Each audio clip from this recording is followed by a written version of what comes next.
Oh, whoops. Yeah, whatever.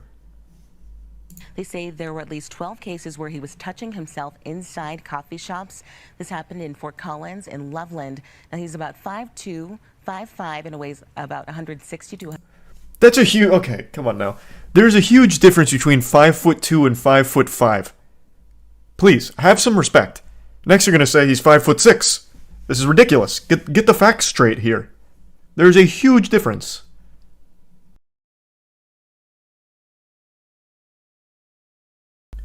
Have you heard about the coffee shop masturbator in Colorado?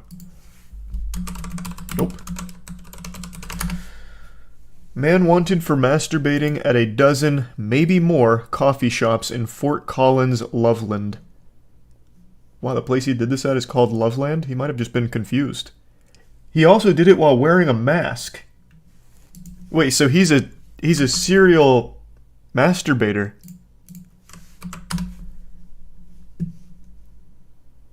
Oh, don't. Can you just get this out? Come on.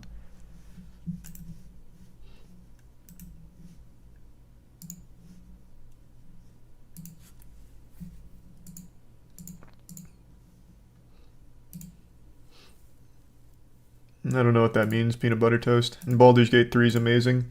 I'm trying to find the footage here. Only I can confirm whether or not there was real jerkin going on. It could all just be an illusion.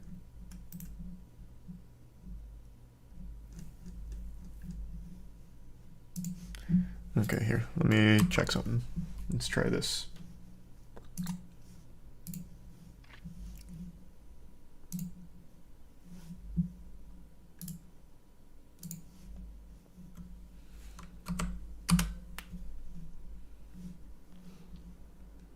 Oh, whoops. Yeah, whatever.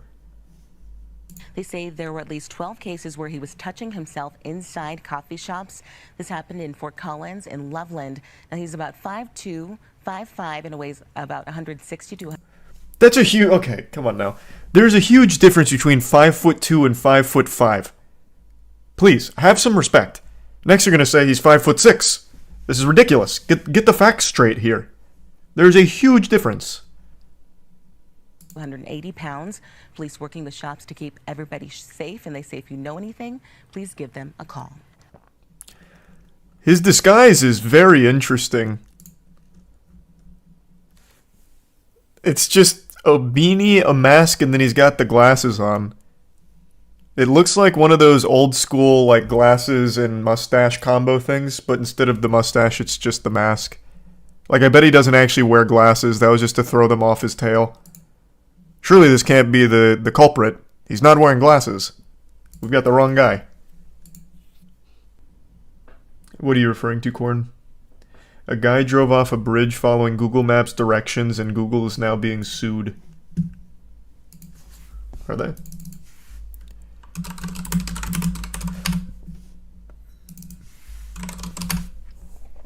Family of man who drove off collapsed bridge said Google Maps sent him there. Jesus Christ. Did he survive? No. He plunged into a creek and drowned. Jesus.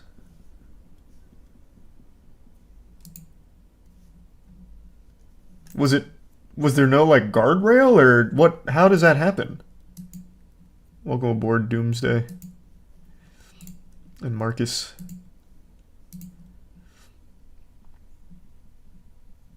I don't have any yet for you, Jinkies, but soon. Thank you for the 20.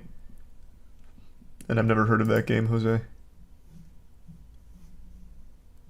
That's fair, William.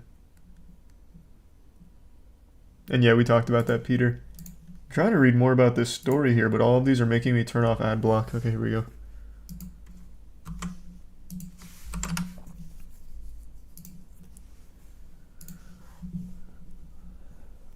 Google Maps has been sued by the family of a North Carolina man claiming the company's Maps application last year led him to drive off a collapsed bridge and fall 20 feet to his death. He was driving home late at night in September of 2022 from his daughter's 9th birthday party when the navigation system directed him to go over an unmarked and unbarricaded bridge that had collapsed years prior. Okay. Yeah. That makes so much more sense. Because usually, like, even if Google Maps fucks up a lot, but even if it told you to, like, veer hard right on a bridge, there's that guardrail at every bridge ever that would stop it. So this makes a lot more sense how this was even able to happen. That is tragic. That is awful. Why was it unmarked? Well, I couldn't tell you. I imagine that prior to its collapse, Google Maps had went out there, navigated it, and it was the only thing in their system, so it didn't know and hadn't been updated that it was collapsed. So it still sent him down that bridge. Paxson drove off the unbarricaded bridge in Hickory, North Carolina. The lawsuit claims neighbors had expressed concerns Google Maps had led drivers over the bridge, which allegedly has not been repaired since its partial collapse in 2013. That in and of itself is a problem.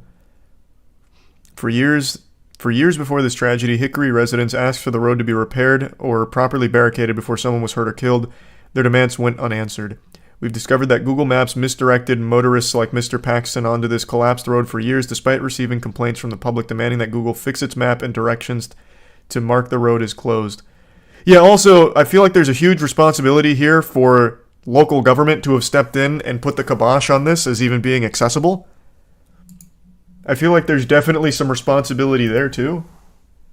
To just leave a partially collapsed bridge totally accessible if you just take a right turn is a problem, I would think.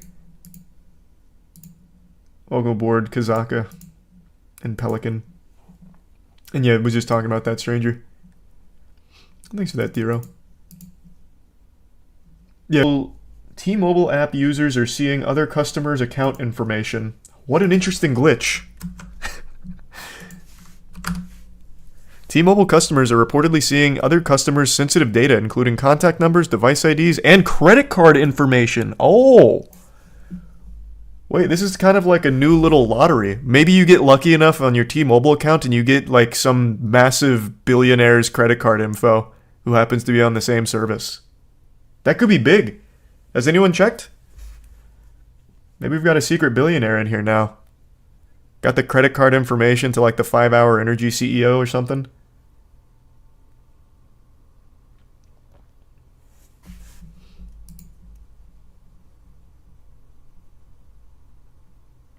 Oh, that's super sweet. Well, thanks for that, Matt. I don't know where you should start. It all depends on what your tastes are. So if you like speedrunning, I think a really good entry-level speedrun game is something like Granny. The original Granny. I'm not even saying that as a joke. It just combines so much about what makes speedrunning fun. And no, I can't rip ass on command. Sorry to tell you, Dakota. I got a lot. I got a lot of things I'm excited for, but I don't think I can share all of them yet, Max W. And I haven't seen Nobody 2021, but I have seen the clip on the bus for the bus fight, and it was very cool. Welcome aboard, Luigi.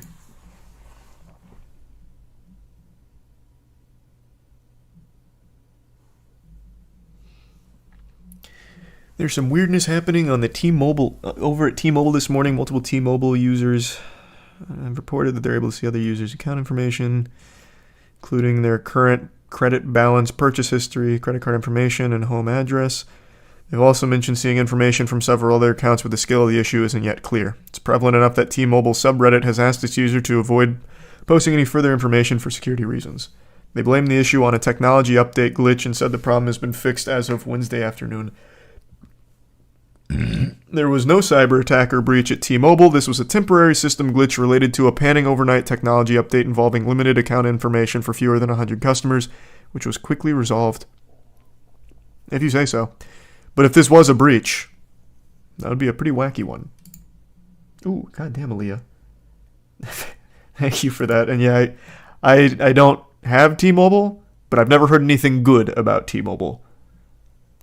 So I guess they could be considered the Burger King of cell phone services. And not really, Aliyah. I collect most of the shit that I think is cool.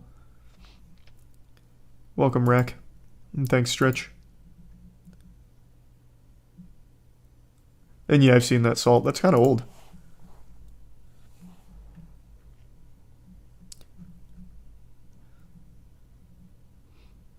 Used to be great at speedrunning Granny. I know, man. It was so fun, too.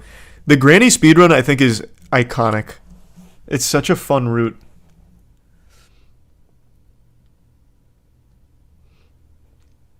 T-Mobile got hacked fully again. Not that glitch. Another company that got decimated is MGM Resorts. Apparently, members can't access rooms with keycards.